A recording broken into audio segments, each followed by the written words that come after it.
Welcome to Kicking It Local, the podcast all about the football community in South Australia. I'm your host, Johnny Kecko, and Macron Sports Hub Adelaide are ready to provide your club, academy or organisation with all its teamwear needs. For inquiries or online shopping, head to macronstoreadelaide.com.au. And today I'm joined by Mount Barker United's CSL head coach for the A's and also player for the B's, Mark Newbery. Thank you for joining me, Mark. Pleasure to be here, Johnny. Thank you for having me. It's good to have you online today to chat to me about your story. There's a lot to get through. I've just been doing some research and, looking back on what you've done. But I want to talk about your current status at Mount Barker United shortly. But there's early days. Back in 1992, I believe, is when you started your juniors back at Adelaide City. That's a pretty big time. That's I don't want to put a little bit of a mark on how much of an age gap there is between us, but that's 2 years prior to when I was born. So, but Right. that's a big year for Adelaide City as well, because that period is when they won a few championships in the NSL. What was it like to be a part of a club at a junior level in that era? It was amazing. I mean, we'd obviously heard that was one of the premier clubs in the country, and so my parents made the decision we lived in the hills, so they made the decision to take me down there and have the trials and got into the club. And it was obvious that it was a well-run and very respected club, and the top-notch coaches were there, and we occasionally got to catch a glimpse of some of the players that you might see on TV and that were training around the place as well. So it was quite an honour to be there for a kid of only 9 or 10 years old. Yeah. Being your first club that you were being a part of, what was it like to you fitting into there? Was it a smooth transition for yourself? Yeah, it was. I mean, there was so many kids trialing and trying to get into that club, and you'd make friends really quickly. We all just loved our football so much, so you'd bond pretty quickly with all the other kids, and there was always such a buzz getting around at those junior club round, the junior club rooms. So it was a real good environment to be a part of. Yeah. Did you go and support them in the NSL as well? Was it like a cool feeling to see the club that you're a part of be in the national stage as well? Yeah, absolutely. My old man used to take me to the games. Pretty regularly. I remember the famous Damien Morrie goal. We were going to the game and we were walking into the behind the stands, and we heard the whistle go. We thought, oh, that's okay. We're not too late. We haven't missed much. And obviously, 3.7 seconds later, the crowd erupted with that goal. So, it was a really good game to see the national team play, the national side. Yeah. Now, during your time there, obviously you would have had ambitions to try and get into the seniors at some point. How did that all pan out for yourself? So I made it all the way to the reserves squad in the year 2000. And we were training with the first team a lot, but I never quite broke into that first team. But making it to that level, I look back, as a good achievement. There was some players in there. I used to rub shoulders with Adriano Pellegrino, was one who obviously went on to a very good career. He was in that reserve squad with me. So, once upon a time, I was rubbing shoulders with players of that calibre. But, it was a good achievement. That would have been very cool to be around those type of those names as well. But then your next step after that was Campbelltown City. How did that transition go for you from being at Adelaide City to Campbelltown City as well? There was a couple of years gap there. So in 2004 was when I went to Campbelltown, and again you were made to feel really welcome at the club. As soon as you'd made the cut as well and been selected as part of the squad. The club, that's again a very professional and well-run club. So you were made to feel really welcome, and some good quality players and coaches around you, and all the support that club has is phenomenal as well. So. And how do you find trying to get into the top? Because I know you were only playing in the reserves during your time there, but what was it like trying to break into that first team at that period for yourself? It was tough. I mean, the competition for spots was obviously really high. You've just got to keep going, keep showing up, keep putting in 100%, and make sure that the coaches, or the head coach in particular, are noticing you. And so, I was selected as a substitute a few times and was waiting for my chance to get on the pitch, but never quite made that one. But yeah, no, it was definitely some high quality players in there, and occasionally some of the A League players would come down, and you'd sort of think, oh, I've got to compete with this now. The likes of Ange Costanzo, and I think Aaron Goulding was part of it then as well. So yeah, yeah, it was hard to break into the first team. The well, your send off, which was when you before you moved from Federation to the amateur league, was back in 2006, and that year you managed to win at Cooper's Stadium for the reserves. How was that to finish off on that occasion? Yeah, yeah. For me, that's a really special memory. The reserve squad. I know we had there was a fantastic amount of potential within that squad, and our league result didn't reflect how good a quality side we had. We just went on one of those cup runs where, from memory, I think we knocked off Blue Eagles and Metro Stars, made it to the final against Sassy, who had been the outstanding team all year, and managed to snag a 1-0 win in a final, a sort of a tense final, and yeah, with a few hundred people watching, so it was sort of a bit of a taste of what it would feel like, to have made it to that top level, I suppose. Then, well, that's a cool way to finish off the year, or not. Obviously, the cup, getting winning the cup in that final year there before moving to amateurs. But the amateur move, is that was that just something because you thought that it was never going to work out in seniors, your aspirations in the federation, or was it just bit easier for you to make a move into the amateurs and a bit more relaxed of a Uh, environment for yourself? yeah, well, it was a bit of that. I mean, I'd signed a 3-year contract with Campbelltown for that period, so it was 04, 05, 06, and they weren't going to renew that. So yeah, I didn't want to keep trying at the federation level, and took the foot off the pedal a little bit, and dropped down into the amateur league, Saturday A's amateurs. So yeah. Did you still have the same enjoyment playing in amateurs as it was in federation for the under 23s? To be honest, I don't think so. Yeah, it's a completely different environment to the federation level clubs. It's still obviously it's still very enjoyable, but it's a step down in professionalism, and the players and people that are around you. Mm. It's yeah, a bit of a different kettle of fish, but still enjoyable. Yeah. Well, now you're playing collegiate, so you've played pretty much everywhere in federation amateurs now in the collegiates.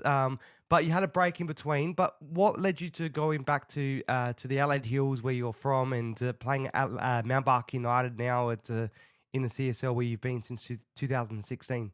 Yeah, so I moved up to Littlehampton in 2015, and got the bug again to keep playing, keep fit, and see how far I could go. And Mount Barker were the club to go for.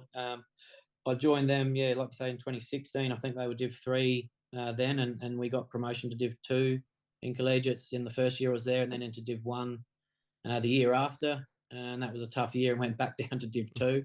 And we are back down in Div 3 now, but I've been heavily involved there ever since. And I mean, I play, I coach, I volunteer, I work behind the scenes in administration, and yeah, do my heart and soul is with that club now. I've made some lifelong friends there, and wouldn't dream of going to another club now. I don't think. Well, how do you feel playing at the club? Because you would have been in your early to mid 30s when you started playing at Mount Barker United. How's the transition been for your body and yourself to be playing there in that league as well? The transition's been good. I made a conscious decision to really try and push myself. Like you say, I was in Yeah. my mid 30s when I joined there, but I got the diet right, got the training right, managed the body as well as you can. And I'm still here going now. I'm 41 and still still going. The next goal is to be playing at 50 years of age, but yeah, that's a long term goal, and we'll see how we go with that one. Oh, you can still get there, but well, let's talk about the most recent change as well. Because last year you're playing in the A's, and then you're coaching the Bs.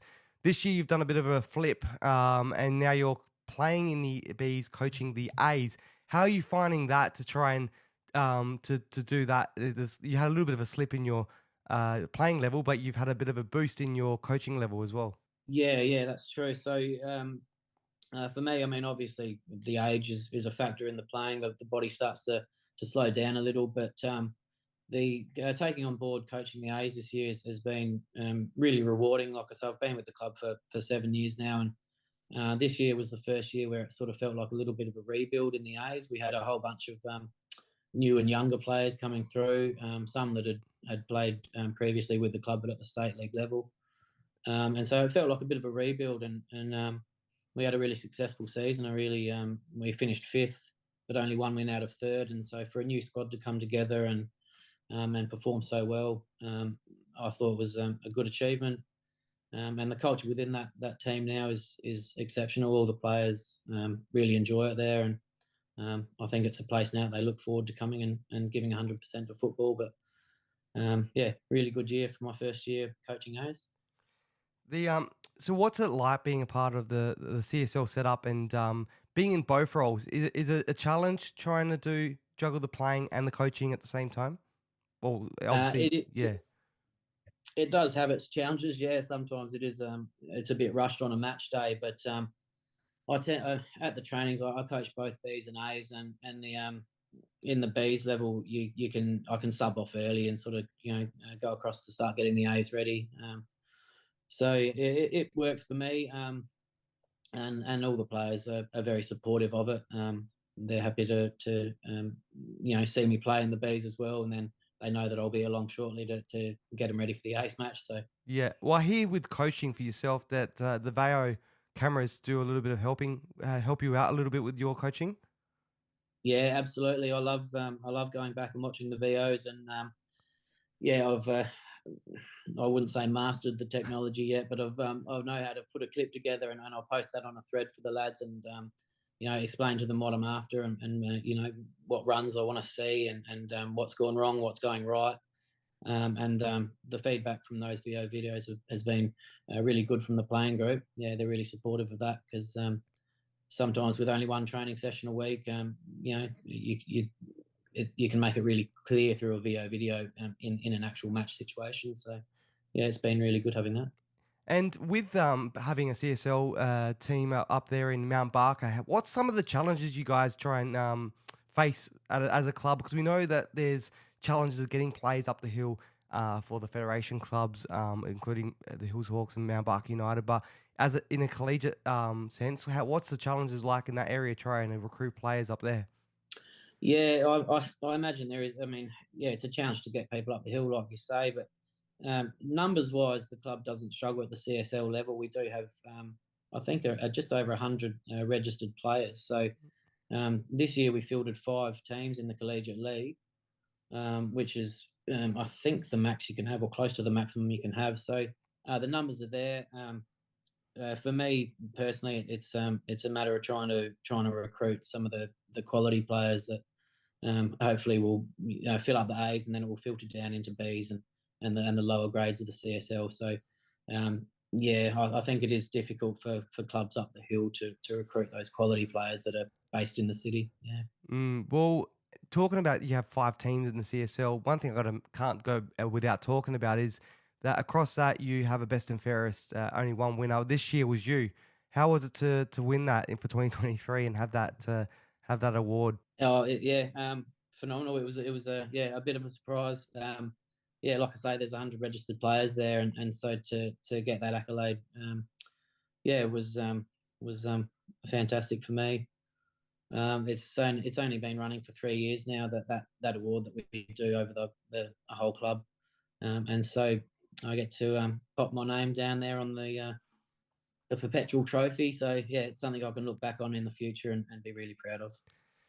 Well, you're lucky you don't have coach yourself in the team because then you might give yourself the coach's player of the year, maybe.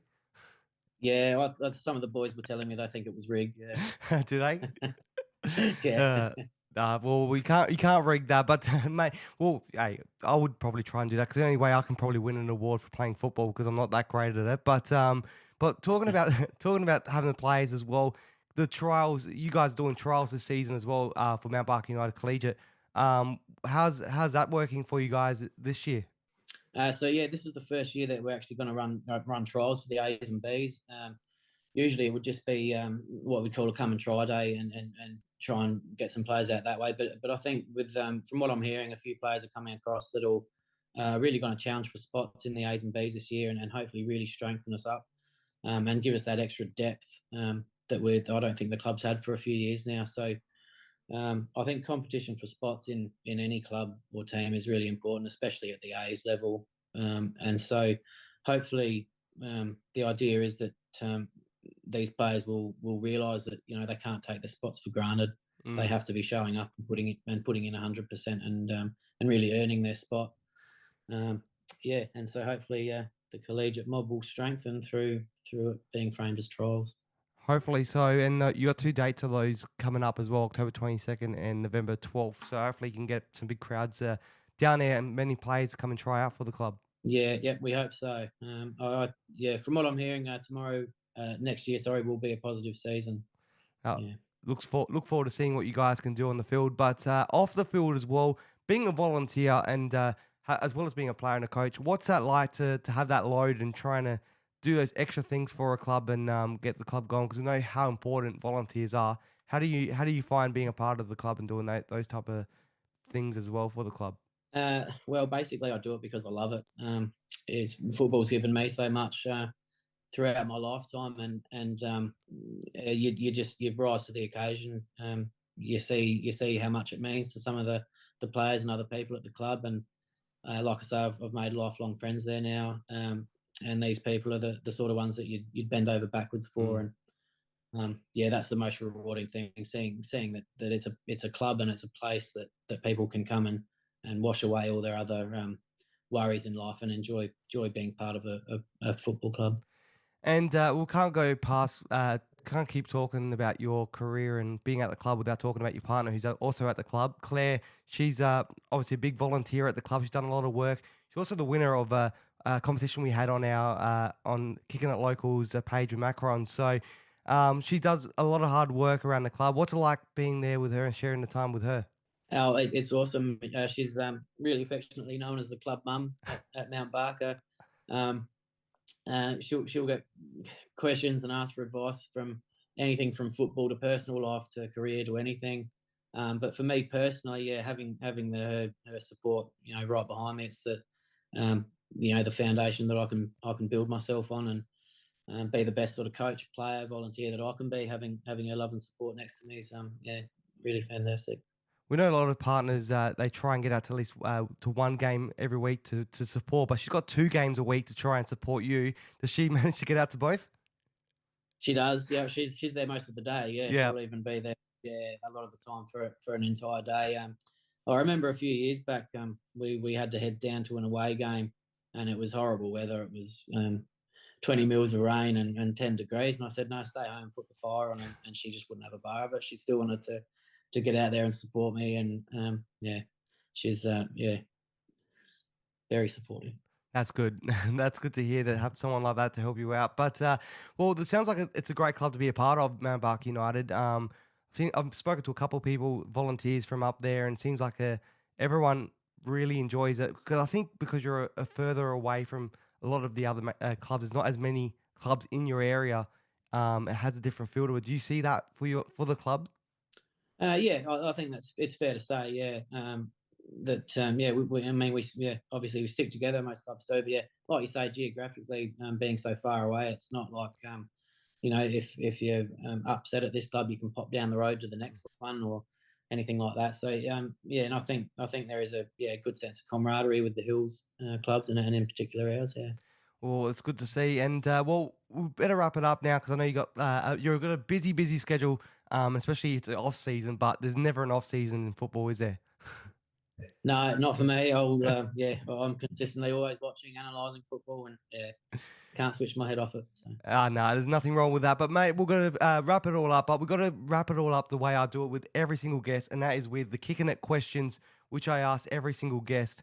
And hopefully you haven't even heard this before because it always makes it better, and I get better answers when no one has a clue. Okay, all right. Well, let's do it. Well, which footballer would you love to have a kick with on the park if you had a choice? Anyone in the world? Oh, well, for me, that's an easy one. That's Thierry Henry for me, being an Arsenal fan.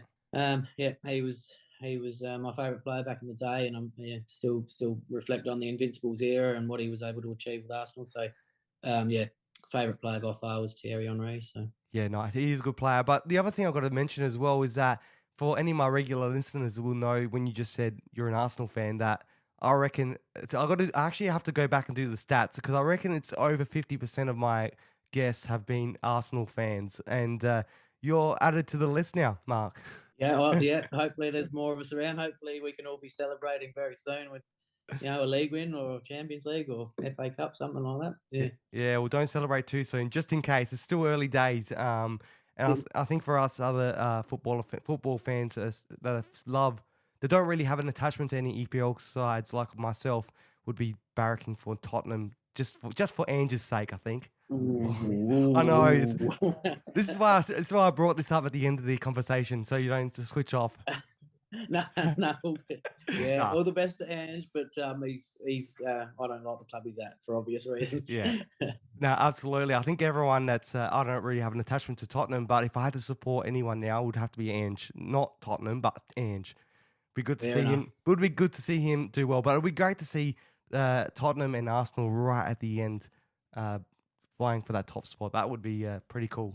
Top two at the minute, so maybe it'll stay that way. Let's hope so. Well, let's move on to the last one as well. Name two people, someone internationally and someone locally who you'd love to have a kick with, love to kick it with on a Saturday night and watch some football. So kick back, have a couple of beers and watch some football. Two people. Oh, someone internationally. Yeah, internationally and someone locally. So two people. Oh, You could invite Terry Henry. I reckon he'll be good fun. well, yeah. Look, I'm happy to have some beers with him, and maybe a few beers, and then kick the football, and we'll see how we go after that. Yeah. Let's go. And someone locally, I'll bring up one of my old coaches. Actually, Steve Maxwell was someone that I really looked up to. He coached me, as a youngster, and I'd like to go and have a beer with him if he's in there listening. Hopefully. What was it like being coached by Steve Maxwell? He, in my opinion, was one of the better coaches that I had. He trained me at it was under 19s level at Adelaide City, so it was sort of that jump from the youth system into the seniors, and I think looking back, that was the year that I just learnt the most I ever had about how much it takes to become a professional footballer. I've always said that he was probably my favourite coach and one of the better coaches that I had in my career.